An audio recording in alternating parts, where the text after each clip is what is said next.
تجزیہ کاری آسان کام نہیں، موضوع پر گہری تحقیق اور عبور ہونے کے ساتھ تاریخی حقائق اور واقعات یاد ہونا بھی ضروری ہیں تاکہ قارئین، سامعین اور ناظرین تک ذمہ داری کے ساتھ بات پہنچائی جا سکے۔ پاکستان میں ان دنوں جہاں سیاست، معیشت، خارجہ اور دفاعی پالیسیز اور دیگر معاملات تجزیہ کاروں کے تجزیے سے بچ نہیں پاتے، اسی طرح ان تجزیوں کا حاصل بھی اکثر موضوع بحث رہتا ہے۔ اب ان کو کیا اب وہ پھنس گئے بجٹ دینے کے ساتھ۔ انفارمیشن کا فلو بہت زیادہ ہے اور لوگ جو ہیں جو تجزیہ کار آتے ہیں ان کو انفارمیشنز تو ہوتی ہیں لیکن وہ اکیڈیمک ریگر نہیں ہوتا، اور اسی لیے جب وہ انالیسز کرتے ہیں تو وہ انالیسز جو ہے وہ یا تو آپ کہہ لیں ان کی پولیٹیکل بائزنس کا حصہ ہوتا ہے، جس طرف ان کا جھکاؤ ہوتا ہے کسی پولیٹیکل پارٹیز کی طرف یا کسی شخصیت کی طرف، اور وہ پبلک اوپینین بناتے ہیں تو وہ پبلک اوپینین باعث ہو جاتی ہے۔ اگر ہم نے اخبار پڑھ لی اور ہم نے 4 ٹی وی پروگرام دیکھ لیے اور ہم اونچا اونچا بول لیتے ہیں اور اچھا بول لیتے ہیں تو ہم تجزیہ کار بن جاتے ہیں۔ ہمارے ہاں کرائٹیریا شاید یہ بن چکا ہوا ہے، جس کی اسپیشلائزیشن ہوتی ہے اس فیلڈ میں اس کا انالیسز اور ایک جنرل جو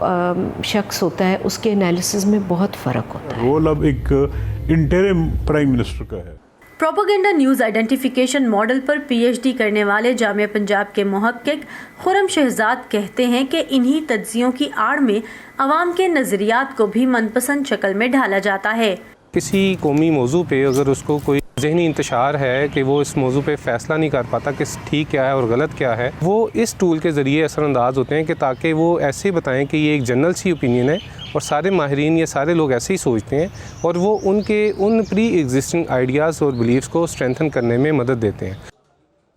پاکستان کے ایک نجی ٹی وی چینل کے ڈائریکٹر نیوز احمد ولید کہتے ہیں کہ خبر نامے اور نیوز شوز میں جانچ پڑتال کے بعد ہی کسی شخص کو بطور تجزیہ کار منتخب کیا جاتا ہے، لیکن وہ مانتے ہیں کہ ترقی یافتہ ملکوں میں جامعات کی سطح پر سبجیکٹ اور فیلڈ اسپیشلسٹ جس قدر آسانی سے مل جاتے ہیں، پاکستان میں بعض اوقات ان قدروں پر سمجھوتا کرنا پڑ جاتا ہے۔ صحافتی کیریئر میں دیکھا ہے پروفیسرز حضرات کرنٹ سچویشن کے اوپر نظر نہیں رکھتے، ان کو ایک فیئر ہوتا ہے کہ ہم گورنمنٹ جاب کر رہے ہیں تو شاید ہم نے اگر کوئی ایسی بات کر دی حکومت کے اگینسٹ یا کوئی پولیٹیکل فورس کے اگینسٹ یا کسی ادارے کے اگینسٹ تو یہ نہ ہو کہ ہمیں کوئی مسئلہ آ جائے۔ زیادہ تر تو پھر ہمارے پاس چوائس بچتی ہے کہ جو لوگ ایسے جرنلسٹ جنہوں نے پولیٹیکل جن کا کیریئر ہے، یعنی کہ جنہوں نے سیاست کے اوپر بہت لکھا ہے، بہت کام کیا ہے اور